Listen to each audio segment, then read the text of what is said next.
Question 32. What does it mean to view Jesus as Saviour? To trust him alone for salvation and to know that we are not saved by any good works we do. So what does it mean to view Jesus as Saviour? To trust him alone for salvation. So let's look at Acts 4, verse 12. Is there any way to be saved without Jesus? No. Okay. What does it mean to view Jesus as Saviour? To trust him alone for salvation. And to know that we are not saved by any good works we do. So let's look at Ephesians 2, 8-9.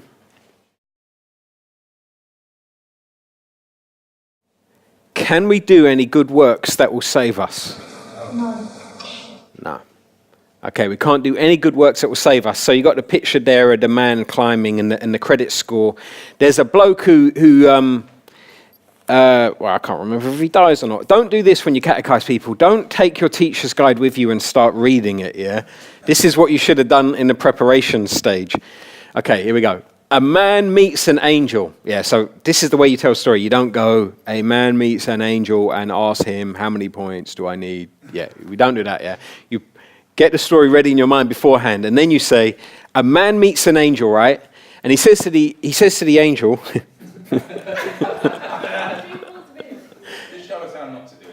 That's the I'm glad that you could see what I was, yeah. He says to the angel, how many points do I need to get into heaven? The reason why I paused, and I had checked it, because I was like, I don't want to say something that sounds like really heretical, like he meets an angel when he gets to heaven, and then, or at the pearly gates or anything. But so he says, how many points do I need to get into heaven? And the angel says, you need 10,000. And the bloke's like, 10,000. Okay, right, well, I've done lots of good things with my life. And the angel's like, that's good. And he goes, yeah, do you know what? I'm a doctor, and I've saved loads of people's lives. And the angel goes, great, that's 1 point. He's like, 1 point? How many do I need? 10,000. Oh, okay, well, listen, right? I was a pretty good kid to my mum. I obeyed her most of the time. Oh, that's really good. That's 1 point as well. By the way, every time you did something bad, that's minus 1 point. The bloke's like, what? And the angel goes, yeah, no one can ever get 10,000 points. There's only ever been one man who got 10,000 points, and that was Jesus Christ. And the only way you can get into heaven is by going through him, because he has 10,000 points. No one else can get that many points. So in some ways, it's a bit like how, I think it's R.C. Sproul who says, it's true that you're saved by works. And there's only one man who's ever been saved by works, and that was Jesus Christ. And the only way you can be saved is if you're in him, if you've got all of his points credited to your account so that you are righteous and you're not guilty. So, now, in a sense, we would say we're not saved by works because we can't do enough works to get saved. But we could say we're saved by Jesus' works. So sometimes we get really happy with the points we've made in life, right? Yeah, we think, I'm doing pretty good. I've done lots of good things. But you can never get enough points to get your way into heaven. So, Ephraim. So, question. Could that be a bit misleading, though? If the angels acknowledging that the individual's acts are of any value whatsoever, so even if it's just 1 point, could that be a bit misleading to suggest that actually the works are even of small value? Because the angel is, I guess, speaking authoritatively on God's behalf, and it could be perceived that the angel must know what they're talking about. Well, I suppose the question then would be, if we do something good, does it have, from God's point of view, is there anything good about any of the good we do? Wouldn't it? I think there's no redemptive value. There's no redemptive value. So there's no good we do that in any way helps us get saved. It's a good point. I suppose what I'm trying to draw out from the illustration is that the Mosaic covenant says, do this and you will live. So in other words, if you do obey all of this, you will live. But the reality is it's impossible to do all of it. And once you break any bit of it, you've broken all of it. Maybe it is misleading.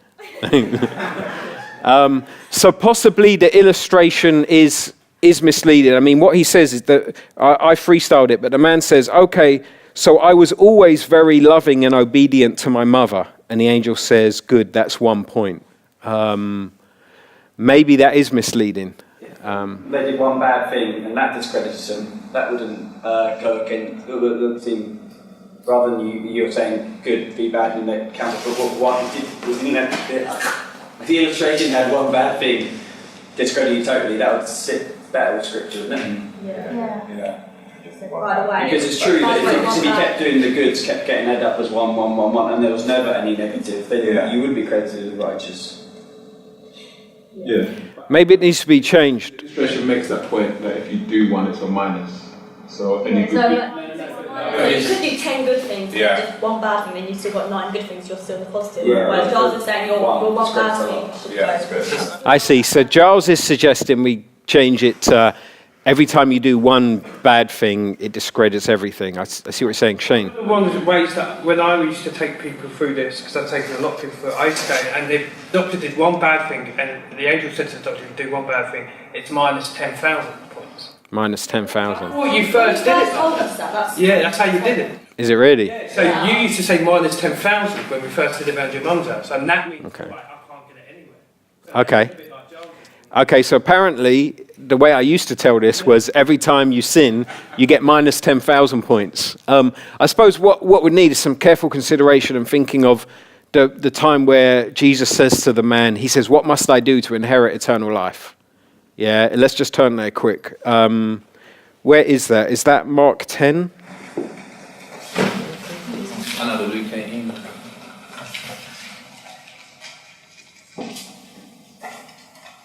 Mark 10:17. Mark 10:17. A man runs up to him, good teacher, what must I do to inherit eternal life? Why do you call me good? No one is good except God alone. You know the commandments. He gives them the commandments. Teacher, all these I have kept since I was a boy. Jesus looked at him and loved him. One thing you lack, he said, go sell everything you have and give to the poor, and you will have treasure in heaven. So there's a sense there where he's saying Jesus likes the fact the guy said, I've kept the commandments, and Jesus is saying, there's one thing you lack. There's one application of the commandments that you're not doing in your life. You need to do this. If you could do this, then you'd be okay. But the guy can't do it. Verse 22, at this the man's face fell. He went away very sad because he had great wealth. And Jesus said, how hard it is for the rich to enter the kingdom of heaven. But then says verse 27, with man this is impossible, but not with God. All things are possible with God. So the sense that this guy can't obey all the commandments, but with God it is possible for him to be saved. Maybe I need to work on this illustration a bit to communicate that better. And to communicate that, And at the same time, the next illustration maybe makes it a bit clearer, maybe. But Robert, you had something. Well, I was just going to say, the next verse that we're going to read is interesting. And I think just going back to Ephraim's point, what might be helpful is, because I know the Bible talks about our works as dead, which indicates that they're useless for a particular purpose, and I think it's redemption. And I mean, it's not that our works are bad, quote unquote, because Jesus says his desire is that people would see our good works and glorify our Father in heaven. But it's the redemptive nature of them. So, because now this verse that we're going to read in Isaiah 64, I think, again goes to without the nuance or without the clarification. This verse, again, it seems a bit not contradictory but unclear. Yeah, and interestingly, in the teacher's guide, we look at the filthy rags one before we look at how many points we need. And I think what's happened is as I've edited this, I've ended up, the man climbing with a credit score has got pushed up higher, which is why I went to that one thinking I'm supposed to do that one now. But I'm actually supposed to do the other one first. So let's do that illustration now, see if it makes it clearer. But maybe I need to do some more work on this illustration. And clearly I've changed it accidentally over time. So let's now go to Isaiah 64:6. Okay, so you got a picture of a man there holding his nose, being like, "Oh, gross." Isaiah teaches us that our good deeds are like filthy rags, which is a term for sanitary towels. So he's saying that's what our good deeds look like.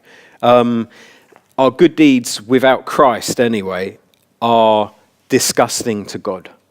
All the good deeds we do end up being tainted by sin in some way. We can do good things, but there can be pride in our hearts when we do those good things. We could do good things, but deep down we're thinking, oh, this person's going to treat me nicely now. In fact, many books written on marriage are written from that perspective, how to gain points with your partner. The kind of, I scratch your back and you will scratch mine type thing.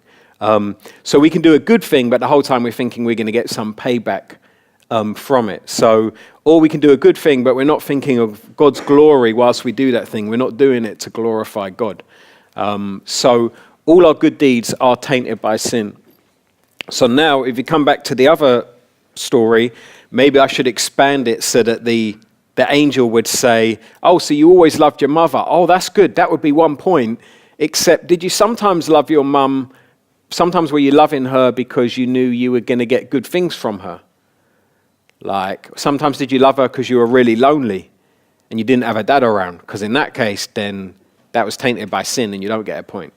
Ash? I think part of the argument is like when people use the analogy of someone breaking the speed limit and they say to the judge, well, I've always obeyed it in the past. And it's like, well, that's what you're supposed to do. You're supposed to love your mum. You don't get points for doing what you're supposed to do.